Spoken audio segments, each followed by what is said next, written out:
بسم اللہ الرحمن الرحیم۔ دیکھتی آنکھوں سنتے کانوں، السلام علیکم۔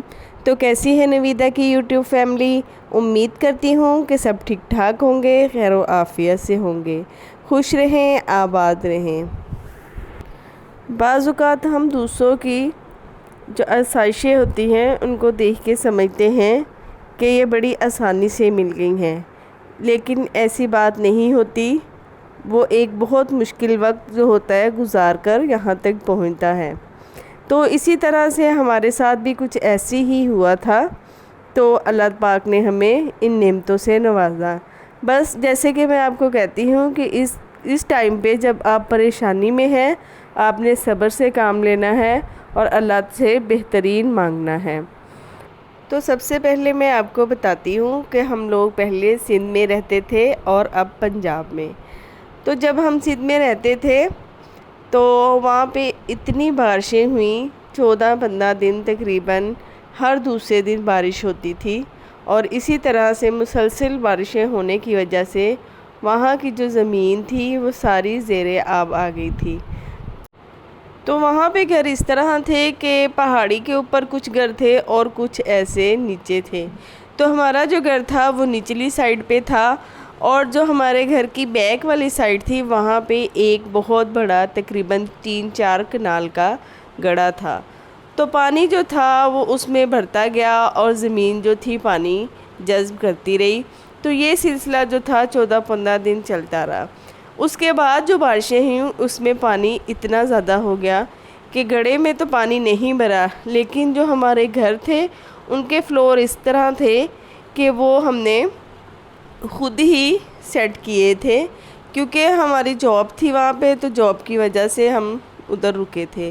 میرے سسر صاحب، میرے دیور اور میرے ہسبینڈ صاحب، ان کی جاب تھی، تو بس جاب کی وجہ سے ہی ہم وہاں پہ رکے تھے، اور ہمیں یہی تھا کہ ہم کسی ٹائم بھی یہاں سے موو کر سکتے ہیں۔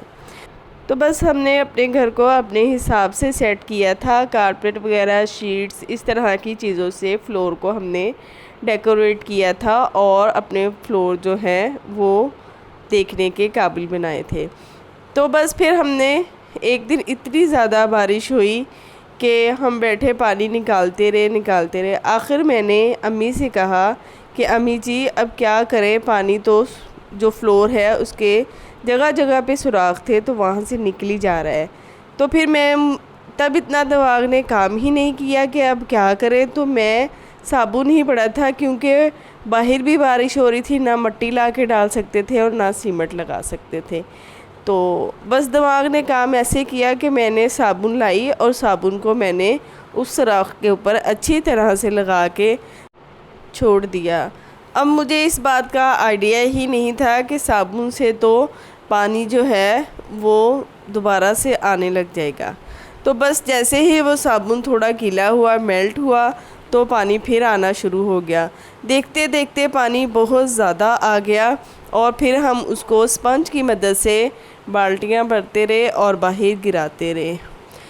اسی سلسلے کو کرتے کرتے ہمیں 6 سے 7 گھنٹے گزر گئے۔ بچے اور میرے میاں اور میری امی جی اور میں، ہم سب نے اسی طرح سے تقریباً 7-8 گھنٹے، رات کا ٹائم تھا اور لائٹ بھی نہیں تھی، تو ہم نے یہ کام کیا۔ تو ہم کافی تھک گئے تھے، تو میں نے امی جی سے کہا کہ امی جی نے بھی کہا کہ چلیں لیٹتے ہیں تھوڑی دیر کے لیے، پھر دیکھتے ہیں کیا کرنا ہے۔ تو ہم جیسے ہی لیٹے ہیں تو میری آنکھ کھلی، میں نے دیکھا، میں نے کہا میں دیکھوں تو صحیح پانی زیادہ تو نہیں آ گیا تو میں نکال دوں۔ جب میری آنکھ کھلی تو جس چارپائی کے اوپر میں سوئی تھی وہ چارپائی کی ساری جو ٹانگیں تھیں وہ پانی کے اندر ڈوب چکی تھیں، اور جس حصے پہ میں لیٹی تھی بس وہی حصہ جو تھا خشک تھا۔ میں نے ایک دم سے اپنے میاں صاحب کو اٹھایا اور ہم سب لوگ اٹھے، اور ہم نے دیکھا کہ ہمارا پورا گھر جو تھا پانی سے بھر چکا تھا۔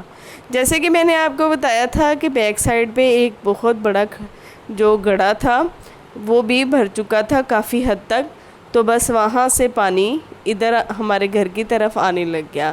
تو ہمارے بیک سائڈ سے جو گڑھا تھا نا اس کا پانی آ رہا تھا، اور ہماری فرنٹ سائڈ والا جو دروازہ تھا وہاں سے نکل رہا تھا۔ جیسے کہ میں نے آپ کو بتایا تھا کہ کوئی بھی پانی کی نکاسی نہیں تھی وہاں سے۔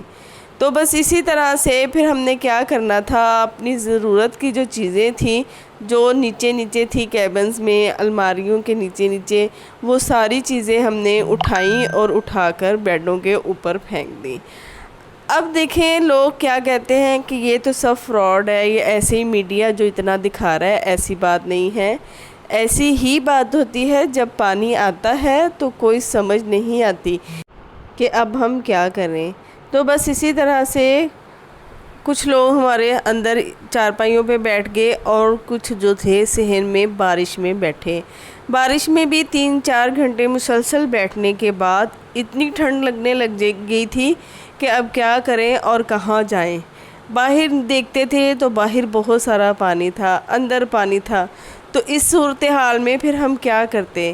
پھر ہمیں اسی طرح ہمارا سارا دن گزر گیا اور شام کو ہم نے فیصلہ کیا کہ ہمارے سامنے والی جو لائن تھی وہ میں نے جیسے آپ کو بتایا تھا کہ کچھ گھر پہاڑی پہ تھے اور کچھ نیچے، تو بس وہاں پہ ایک گھر خالی تھا اور ہم نے اپنا ضرورت کا کچن کا سامان لیا اور ہم لوگ ادھر شفٹ ہو گئے۔ تو بس پھر اب بزرگوں کا جو تھا یہی خیال تھا، میری امی جی کا اور ابو جی کا، کہ ہمارے بچے چھوٹے ہیں اور ہم نے اب ادھر نہیں رہنا، اس گھر کی جو بنیادیں ہیں وہ کمزور ہو گئی ہیں اور پتہ نہیں نیچے کتنا پانی ہے۔ تو میں ابو جی کہتے کہ میں اب اپنے بچوں کو لے کر یہاں نہیں رہوں گا، بس اب ہم لوگ پنجاب شفٹ ہوتے ہیں۔ تو بس اسی طرح سے پھر ہم لوگ گھر ڈھونڈنے لگے۔ گھر ڈھونڈتے ڈھونڈتے ہمیں تقریباً 1.5 سال لگ گیا۔ میرے میاں نے دن رات ایک کر دی، نہ ہمیں ہماری مرضی کا گھر مل رہا تھا اور نہ ہی ہمیں سمجھ آ رہی تھی۔ اگر کبھی گھر پسند آتا تھا تو وہاں کے روڈ اچھے نہیں تھے، اور اگر باہر سے روڈ اچھے تھے تو اندر گھر کا جو مٹیریل تھا وہ اچھا نہیں تھا۔ تو بس اسی طرح سے کرتے کرتے اتنی پریشانیوں سے ہمیں جب گھر مل گیا تو ہمیں پتہ بھی نہیں چلا، 1-2 دن کے اندر اندر ہی سارے معاملات حل ہو گئے۔ تو بعض اوقات وہی بات ہے، ہمیں لگتا ہے کہ جو ہمارے پاس نعمتیں ہیں وہ بڑی آسانی سے آ گئی ہیں، ایسی بات نہیں ہوتی۔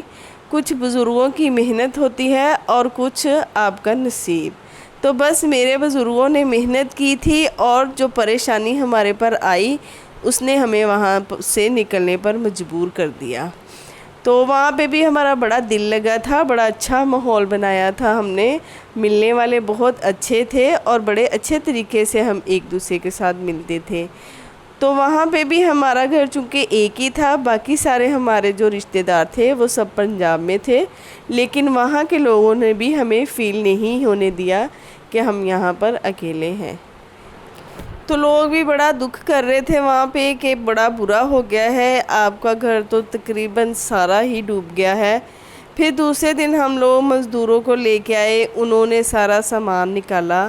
تو میں آپ کو دکھاؤں گی کہ سامان کی حالت کس طرح ہو گئی تھی اور پھر ہم نے اس کو کس طرح سیٹ کیا۔ ایک دفعہ تو زمین ہل گئی تھی، کچھ سمجھ ہی نہیں آ رہا تھا کہ کیا کریں اور کیسے کریں۔